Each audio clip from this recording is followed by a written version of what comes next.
the live session. So before we begin the session, let us offer our prayers to Prabhupada and Lord Krishna. Nama Om Vishnu Padaya Krishna Preshtaya Bhutale Srimate Bhaktivedanta Swami Namine Namaste Saraswati Deve Gauravani Pracharine Nirvisesha Shunyavadi Paschatya Deshatarine Jaya Sri Krishna Chaitanya Prabhu Nityananda Shri Advaita Gadadhara Shri Vasadi Gaura Bhakta Vrinda Hare Krishna Krishna Krishna Hare Hare Hare Rama Rama Rama Hare Hare Shri Shri Radha Vrindavan Chandrodaya ki jai Shri Shri Nitai Gauranga ki jai Srila Prabhupada ki jai Nitai Gaura Premanande. So welcome everyone to the Sunday morning session on the book Science of Self-Realization. So today we have brought a very interesting topic to all of you. It is actually a conversation which Prabhupada had with a group of his disciples who were all actually from the background of science. One of them was actually a scientist. So Prabhupada had a very interesting conversation with all of these disciples. So today we are going to take a portion of that conversation and try to understand an important topic known as life comes from life.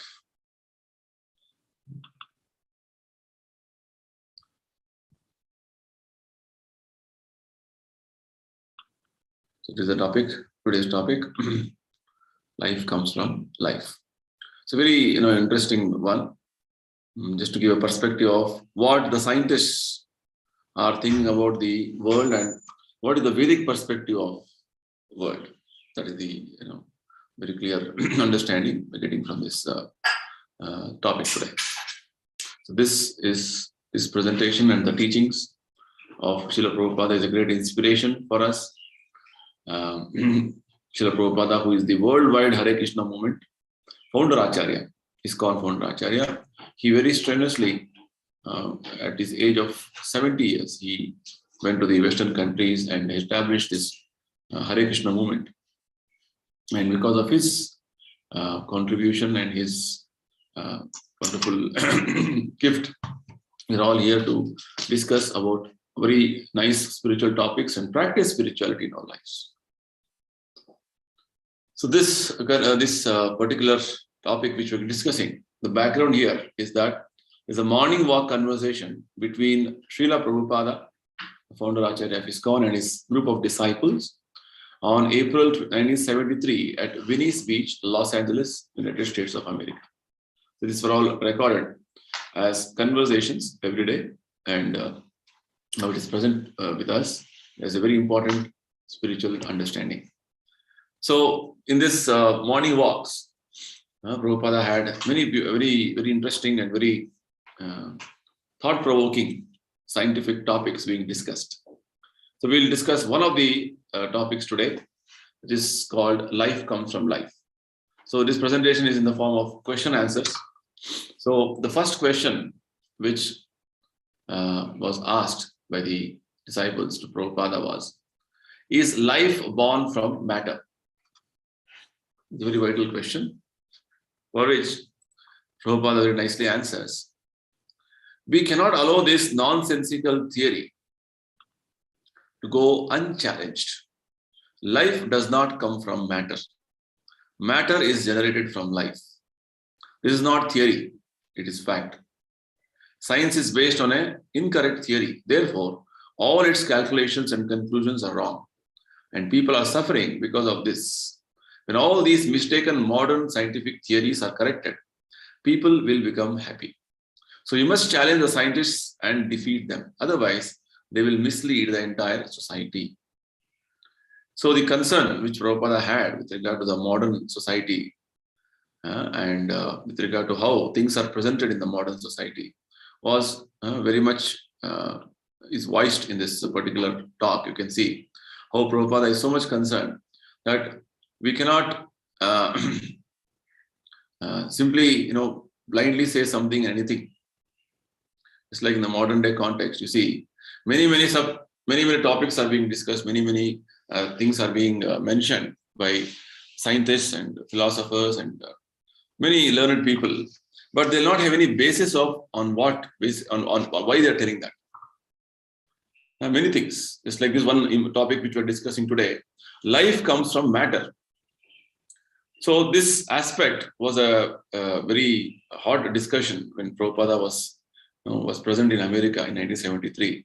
Why? Because we have never seen that matter generating life, which means you have some chemicals with you and then you combine them in a particular way, then life is generated.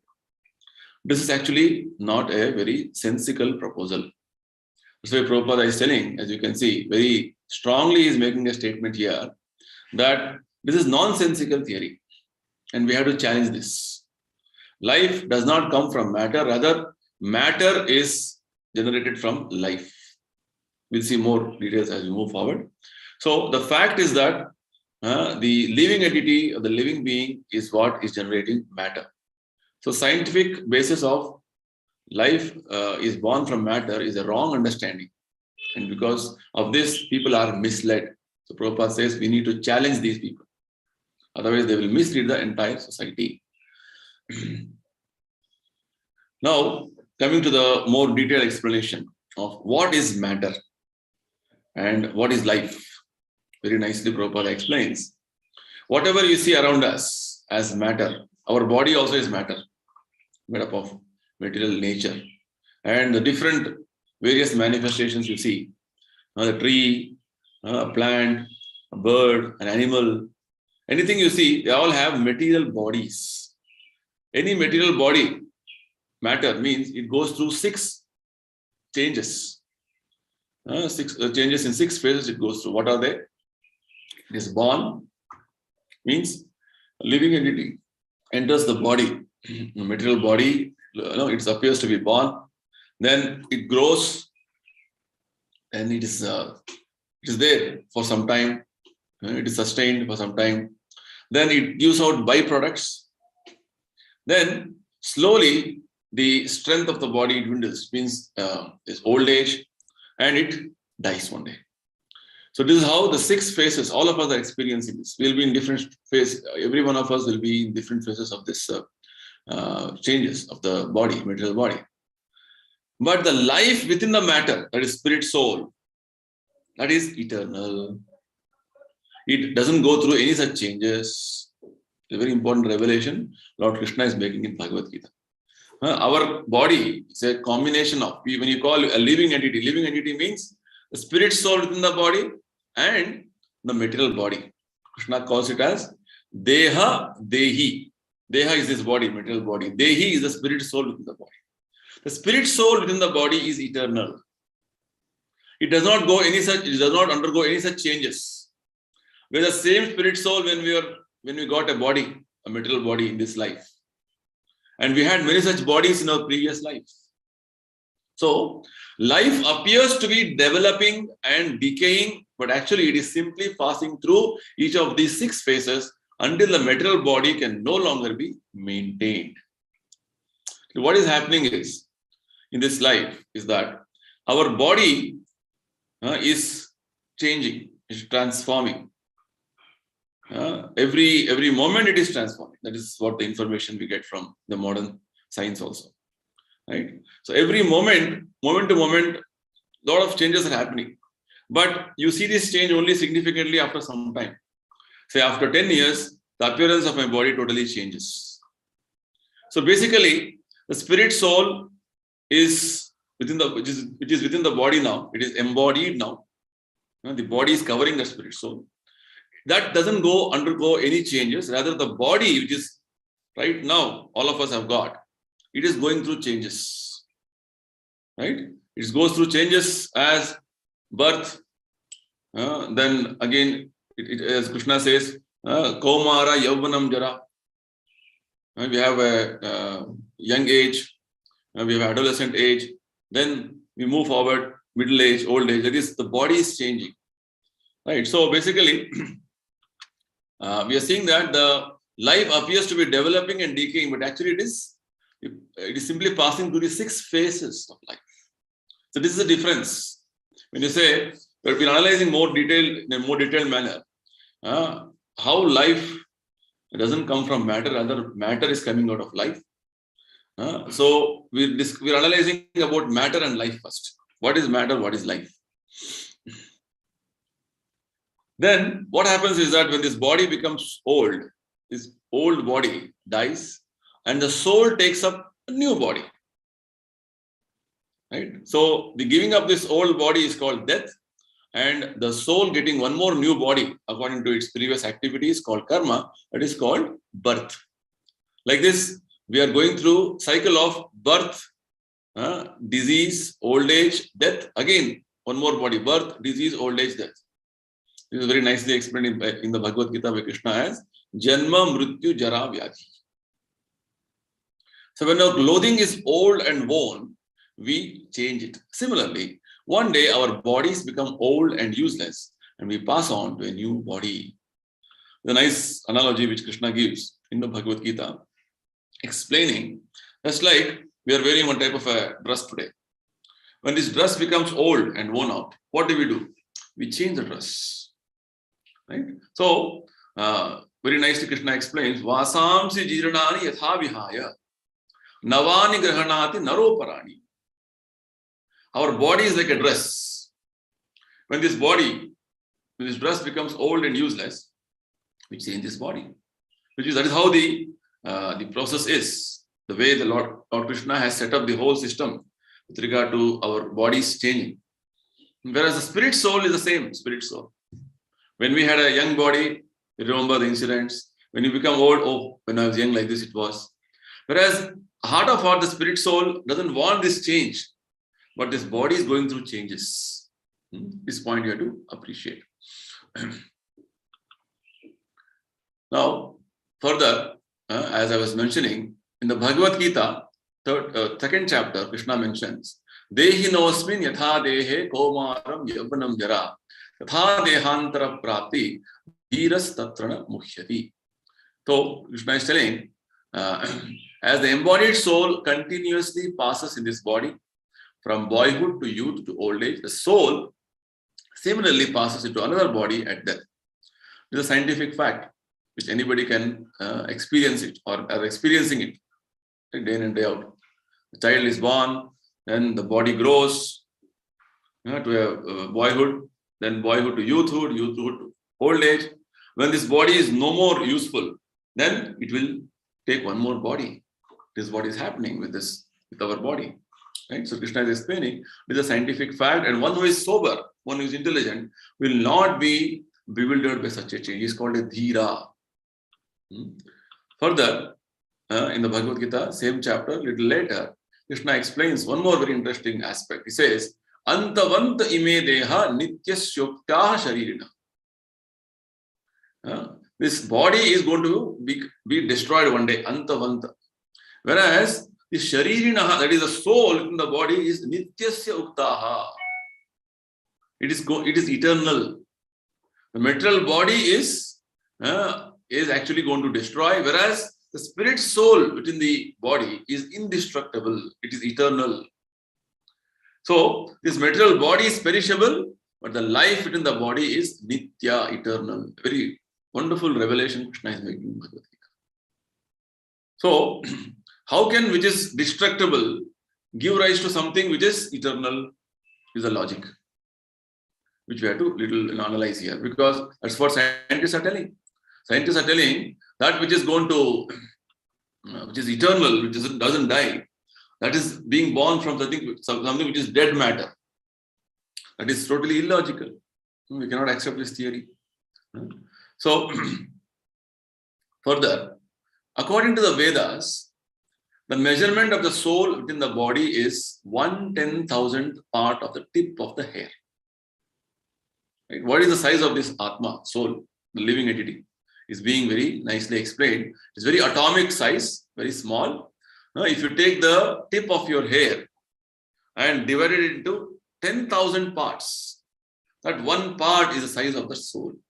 That is what the scriptures say. Keshagra shatabhagasya shrudha kalpitasya cha jiva bhagasa vigneya sanantaya kalpate. So, spirit soul is so atomic, so minute, so small in size, which is we cannot measure this spirit soul or take any, understand the dimensions of the soul through our material instruments. Spirit soul is also known as aprameya. Aprameya means our material instruments cannot measure it. It is spiritual. It is, beyond our material estimation. So this small spirit soul, it is within the body. Because of the presence of the spirit soul, this whole body is working. Once this spirit soul is out of the body, his body is useless. His body is dead matter. Nobody cares for it. Right? All of us have experienced this. All of us are seeing it practically. And recently we had one of our renowned singers of India, Lata Mangeshkar ji, who passed away. Her body is there, but where did it go away? Her soul left the body. So that body was cremated. So this is how in our experience, we are seeing, when the spirit soul leaves the body is of no use. It has to be disposed. So the spirit soul within the body is such a vital aspect in our body. Whether the spirit soul is in the body of an ant or an elephant or Brahma, any Devata or any president of a country, it is the same spirit soul. But the body, because it is taking different designations, different positions, different situations, it is thinking, I am doing everything. I am actually very important. The body is important as long as the spirit soul is there. Spirit soul leaves the body has no relevance, no value. Suppose if a man thinks himself very stout and strong, like a big warrior, I'm a big, very strong person. Why is he stout and strong? Because in his body the spirit soul is present. As soon as spirit soul is out, body dies, his strength and vigor become void. It's a very important aspect. We have to appreciate this point. It's a nice example of Muhammad Ali, who was a great boxer during his times. When he was a boxer, he was telling, nobody is more powerful than me. That same Muhammad Ali, after some years, when he was affected with some brain disorder, he couldn't even lift a cup of tea. So where is the strength and vigor gone? Right? So the spirit soul, one body itself is experiencing so many changes in his strength, in his vitality, in his power of senses, right? So we can, if we simply falsely boast or falsely make ourselves declare that, oh, I am very strong, because of me. Actually, the spirit soul and the Paramatma within the body, super soul, Paramatma actually is giving all the strength and vigor. When the spirit soul is out of the body, it's taken one more body, this body becomes, this body is useless in one sense, right?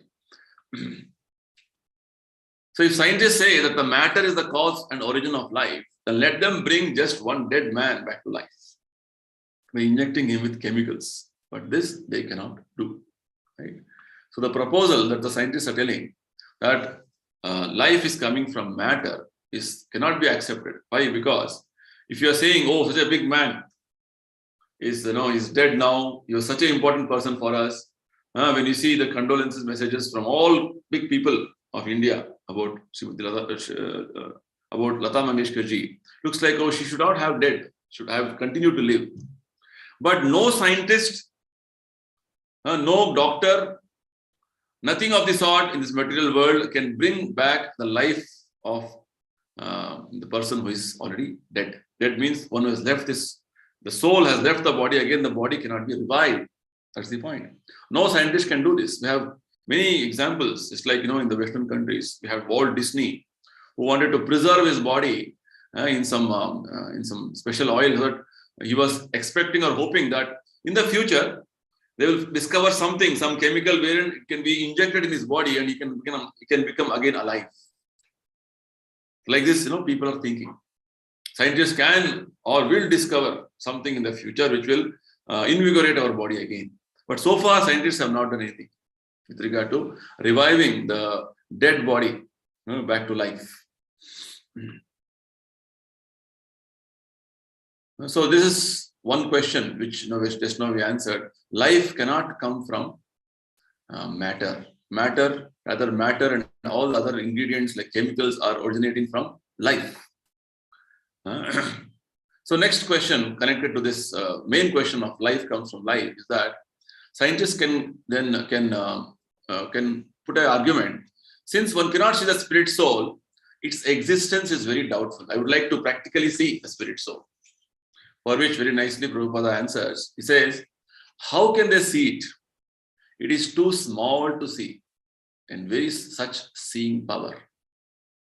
The point is, even though it is shown also to you, it is there, right there. Right? All of us are spirit souls. But can you see? No material instrument can see, because spirit soul is beyond our material jurisdiction. It is called achintya. Achintya means inconceivable. Right? All of us know we are spirit souls. Right? Most of us believe that we are spirit souls. But how can you identify, recognize spirit soul? We can only identify or recognize spirit soul by hearing from spiritual authorities.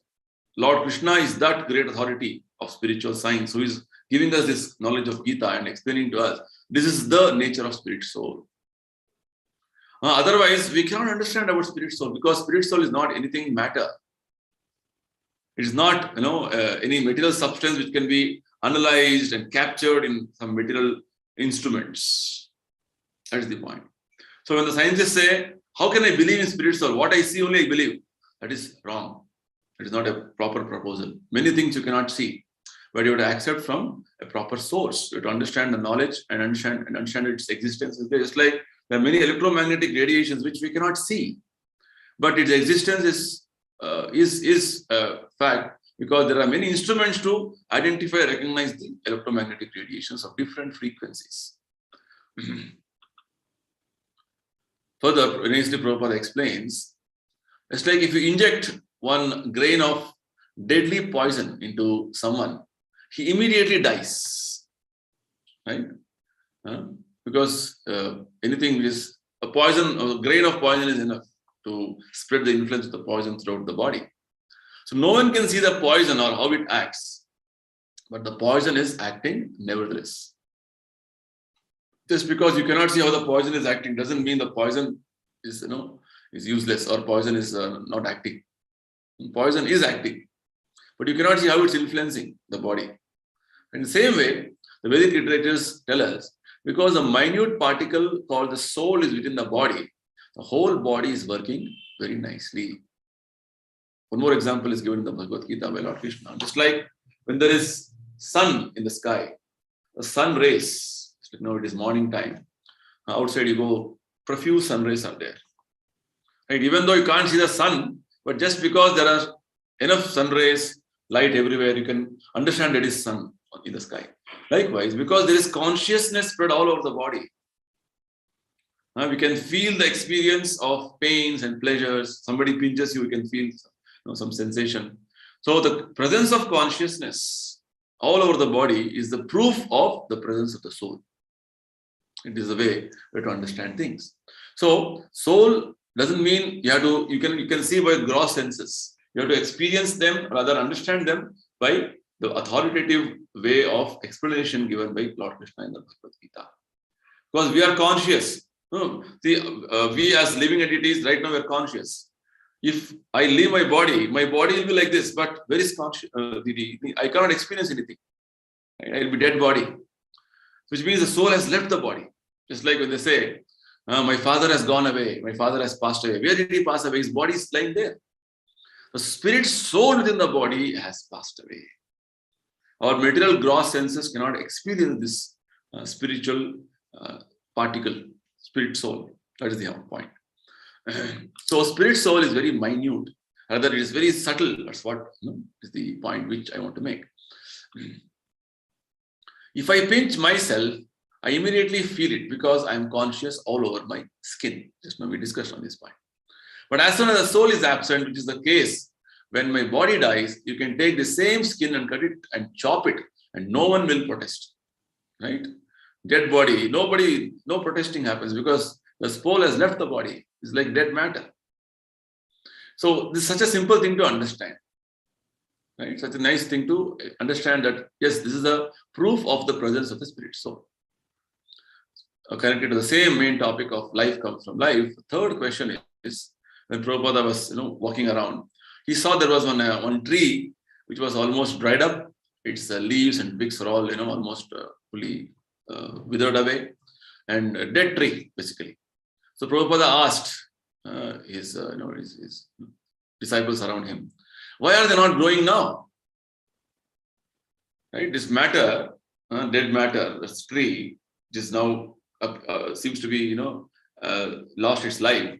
Why this tree is not growing now? Can the scientists answer this question?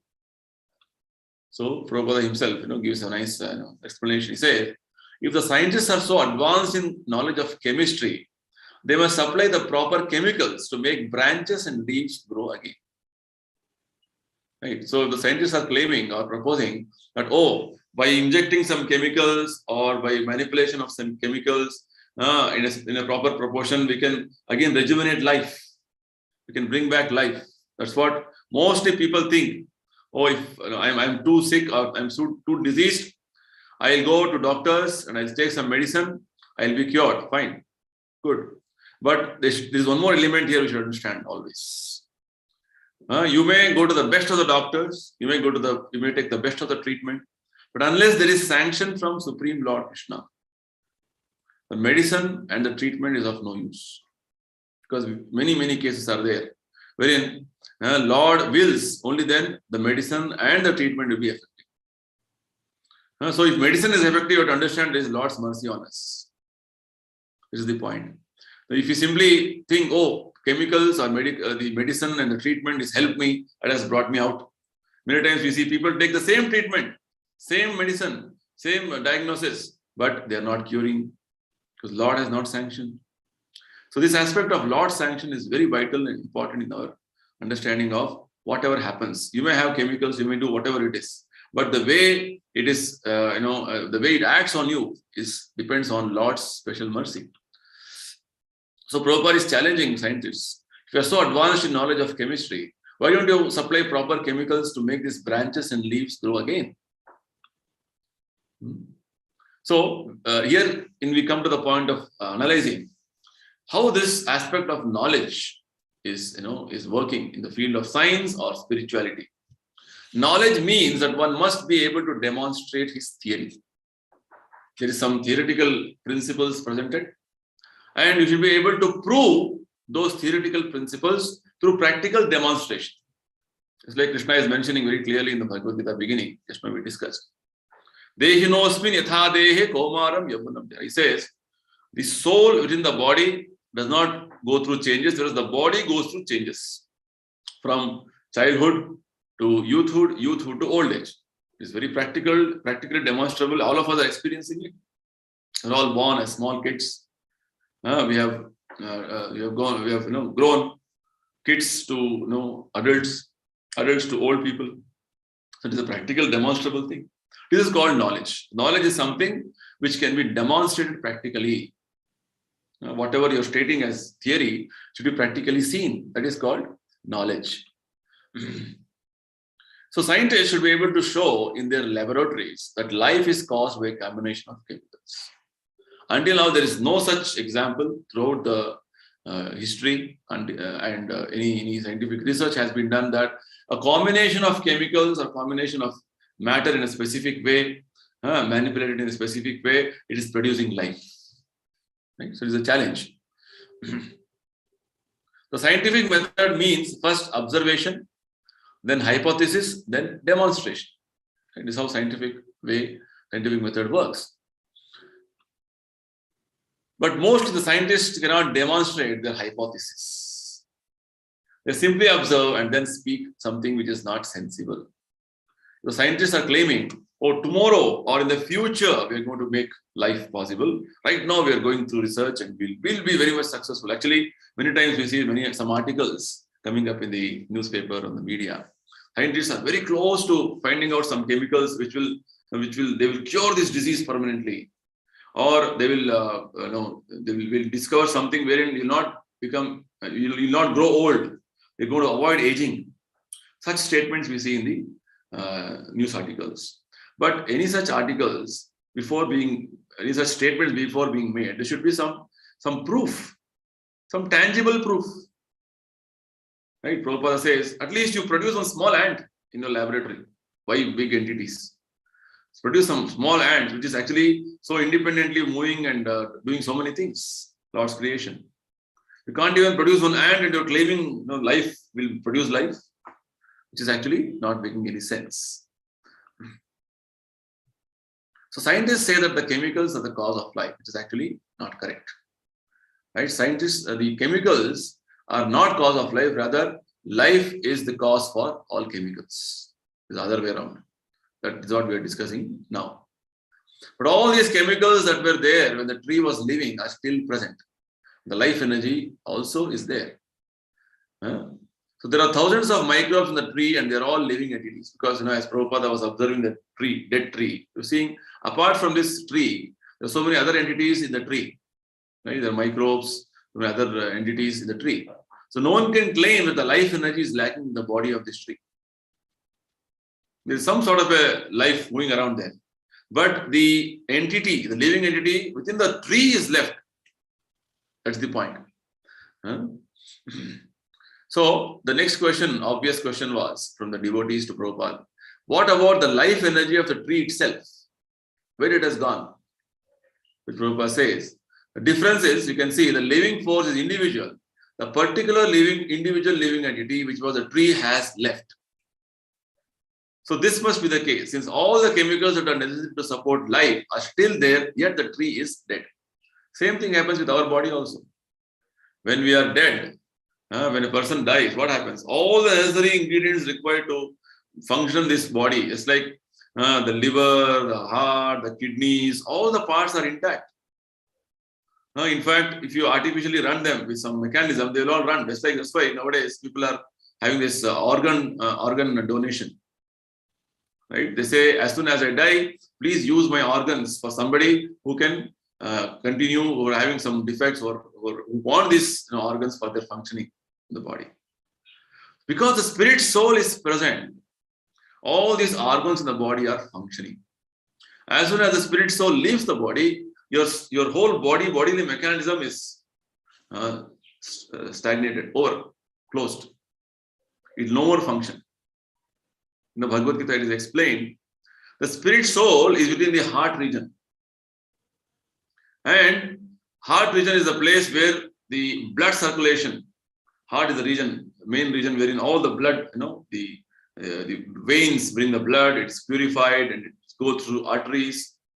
So nicely explained in the Bhagavad Gita that because the spirit soul is present in the heart region, the red blood corpuscles, RBC, they get that energy from that spirit soul because they go to that region. That's how they vitalize the body when blood circulation is happening. So like this, there are very, very wonderful, interesting scientific facts which Bhagavad Gita is explaining to us about why life is there for us or why we feel the experience of life in us because of the presence of the spirit soul within us. Once spirit soul is out of the body, this body is of no use. So likewise, this tree, which Prabhupada is taking as an example, telling because this body of a tree had this living entity within it. So the tree was living. Now that the living entity has left the body of the tree is dead. Whereas there are other entities which are actually, it seems to be that this tree is having other entities like microbes, other insects are all around the tree. One more nice example Prabhupada gives. Suppose I am living in an apartment and I leave the apartment. So, but I leaving the apartment doesn't mean there are so many other entities in the apartment like ants, cockroaches, rats, spiders and so forth. So just because I left the apartment doesn't mean other living entities cannot live in this body. Other living entities are still there. It is simply that an individual living being, have left. The chemicals in the tree are like the apartment and they are simply the environment for the individual living for the soul to act through. right? Thus, the scientists will never be able to produce life in the chemical laboratory. So, the question was, can scientists produce or make life in the laboratory? Not possible, right? Because the body is not simply some mechanical arrangement of some things. It's a very complex arrangement of things. In our body, in the body which we are having, not only we as living entities living, there are so many other entities living, right? So many cells, so many other entities, they're all very nicely, harmoniously cooperating, because of which our body is healthy, right? So this body is a storehouse of many or other, it is the shelter for many other entities also, not simply our soul. Once our soul leaves, there are so many other entities in the body which will start eating away the body. That's why the body decomposes. There are some traditions wherein they don't burn the body, rather they rather bury the body, right? And what happens when you bury the body in the earth? The already the microorganisms within the body and the other organisms around that earth, they start eating away the body, right? And the body starts decomposing, it becomes earth. So likewise, we should understand that our body is not simply a some mechanical arrangement with nothing other than we. We as the living entity has taken shelter of this body, and also there are so many other entities who are also in this body, who are all depending on this body for many other aspects. Let's move to the next question. The so-called scientists say that the life begins from chemicals, but it's actually not proper. Life doesn't begin from chemicals. Rather, the life actually starts, give rise to many other aspects of life, many other aspects of things which we see around us. So the question now is, where have these chemicals come from? Right? It's like, in the body there are so many chemicals also. The chemicals actually are originating from life. And this means that the life has mystic power. Very nice expression Prabhupada makes, that everybody's life is so wonderful that all of us have various mystic powers. For example, you take this orange tree.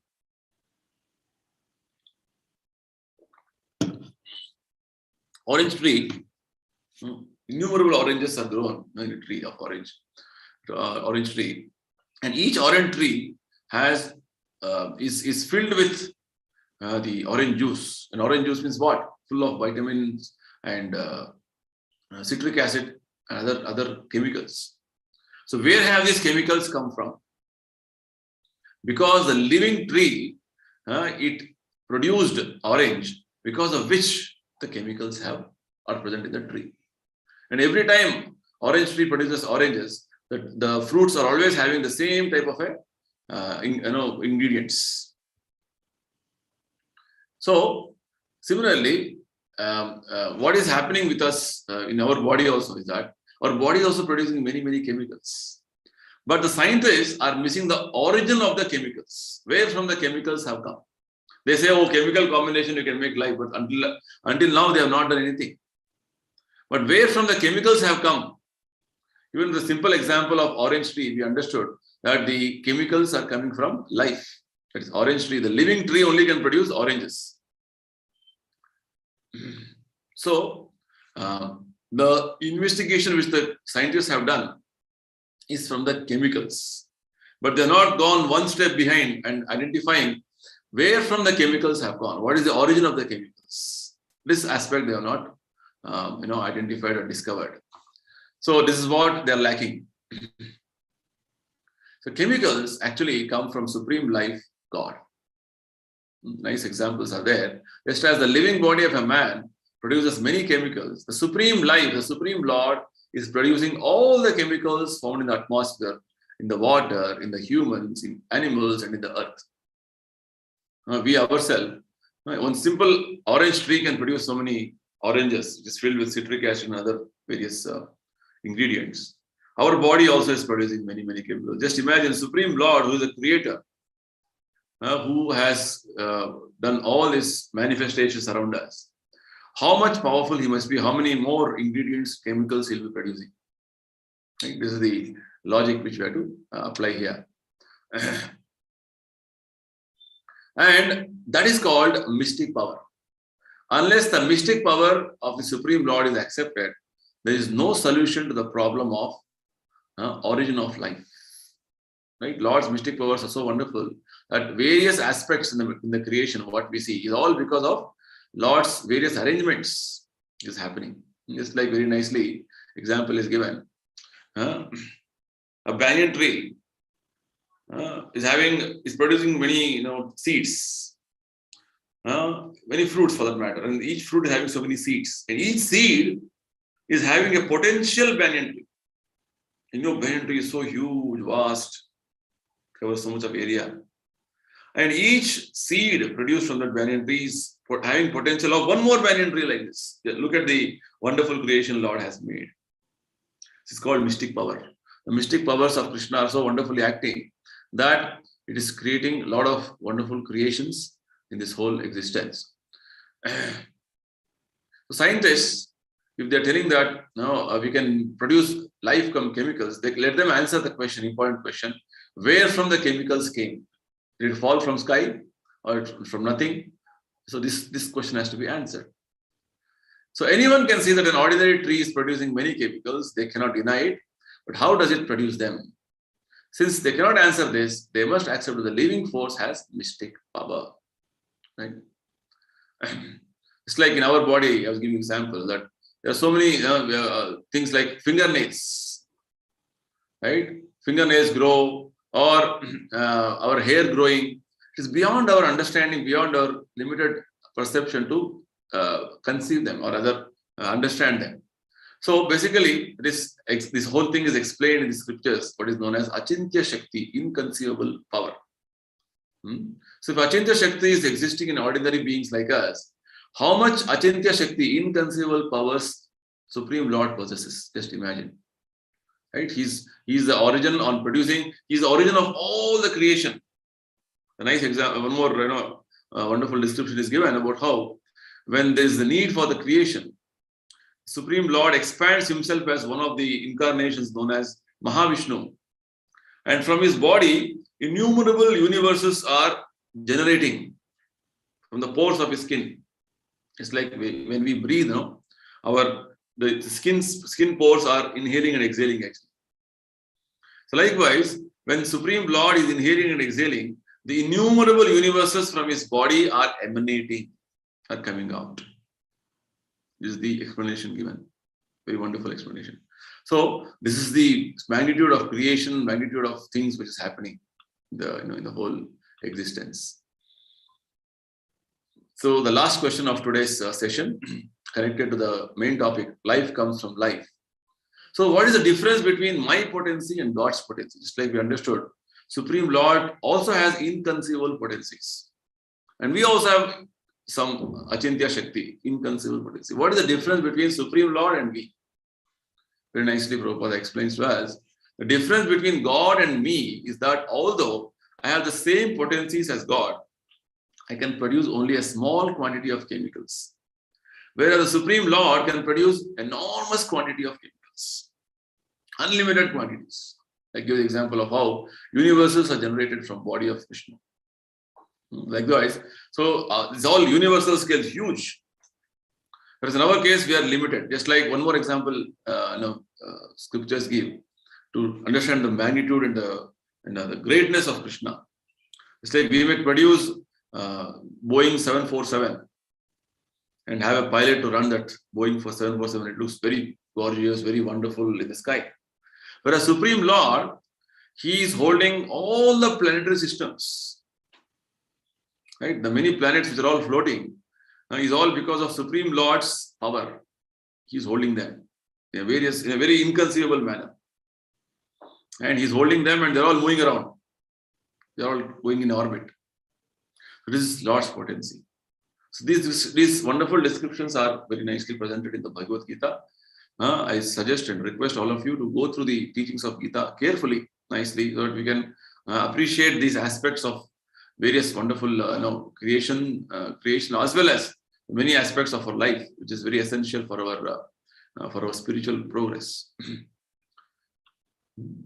So further, very nicely, Prabhupada explains that I can produce a little water in the form of perspiration, but God can produce the seas. It's like our perspiration water is salty, but you see the ocean, vast ocean and the sea is filled with water, salt water. Lord has created this. Our body can produce maybe a small few ml of milliliter of perspiration, whereas Lord can produce huge quantity of water, which is there present already in the creation. So analysis of one drop of sea water gives you the qualitative analysis of the sea without any mistake. Right? The sea water, one drop, will have the same chemical composition as the entire vast sea water. And similarly, the ordinary living being is part and parcel of God. So by analyzing the living beings, we can understand who is God. Actually, in one sense, we are like sample God.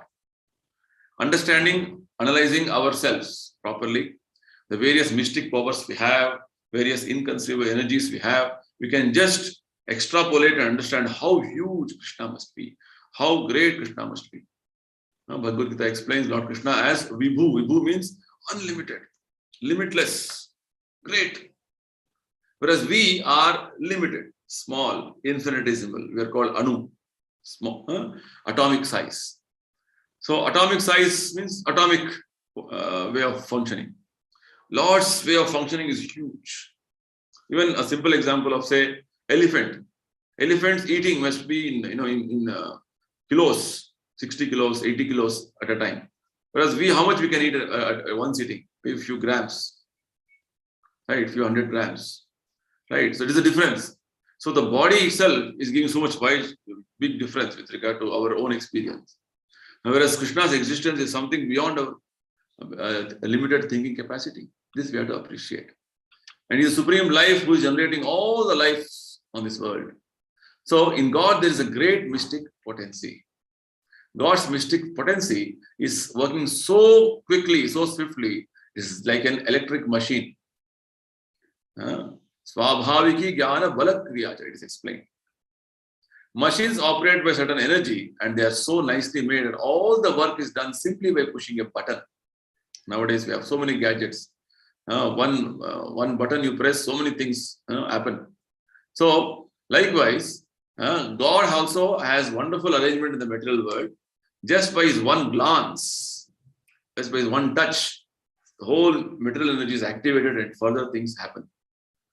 Just like the statement which is where it is said, God said, let there be creation. And there was creation. Just by the will of God, creation happened. This is the power of Krishna. In our case, if you say, oh, let there be my house will not come automatically. You have to get an engineer, architect, and so many things to build a house. Plus with God, just by his willing power, he has so many mystic powers that things can just happen by his willing. So consider in this way, the workings of nature are not very difficult to understand. So the way Krishna is functioning in the material world is all inconceivable, is all mystic. It requires proper understanding as per the teachings of Gita to appreciate them. So God has such wonderful potencies that the creation on his order alone immediately takes place. So with this, we come to the conclusion of today's presentation. If anybody has anything to ask, discuss based on the topics we discussed today, we can take up some questions and comments.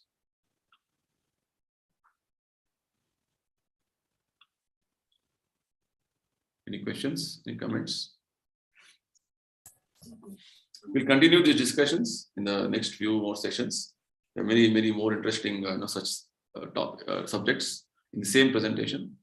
Life comes from life is one topic, and so many other. So basically, the modern science has been going through or taking us through such principles and some theories. But many things the scientists will not have answers with regard to the vital aspects of life. It's like one common example which often we discuss with our with others is that, say, scientists have discovered some laws, law of gravitation, and so many laws like this. But we don't ask the next question, who made these laws? Why these laws are present in this world? Right? For this, we get answer in the Bhagavad Gita. Krishna says, these laws are created by him. Maya dhyakshena prakriti suyate sacharacharam. Under my supervision, this whole material nature is working and all the laws are made by him. And next question will be, why did Lord Krishna make these laws? This answer also we get in the Bhagavad Gita. Krishna says, it is just to facilitate all of us to realize that we as spirit souls are supposed to be perfecting our life by performing devotional service and return back to spiritual world. It is a purpose, reason. Because we are somehow conditioned, we have come to this material world, we are conditioned in this material world, we should again go back to spiritual world. That is the whole purpose. Our spiritual existence is the real existence. In the material world, we have come here and we are suffering, going on in the cycle of birth and death repeatedly, again and again. So the whole purpose of this creation is to give us a chance, an opportunity for us to rectify this mentality of falsely trying to enjoy the material world and again getting implicated. This mentality will come out. That's the reason. So like this, there is a very scientific and a very logical foundation on which the Lord has created this material world. There's a nice statement in the Bhagavad Gita where Lord Krishna mentions the modern thinkers or the modern so-called scientists, they claim to be, or rather they say that this whole world is just going on without any proper control. Asatyam apratishtamte jagad ahur anishwaram. They say this world is unreal. This world doesn't have any foundation. Apratishtamte, there's no creator, there's no controller. Right? Because the modern science is trying to, rather it is coming to such conclusions. Whereas the Bhagavad Gita very clearly explains so many systematic arrangements, so many wonderful, facilities which Lord has made for all of us.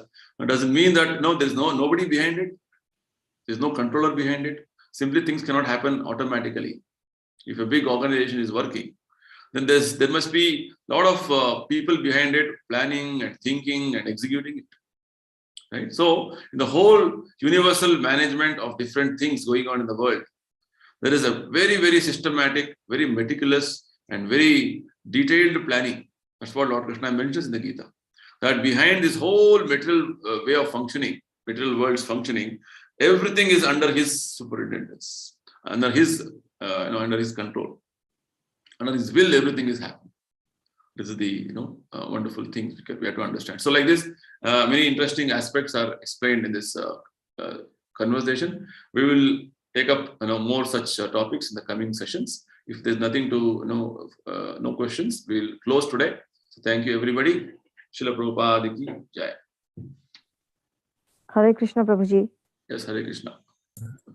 Hare Krishna. Hare Krishna. Hare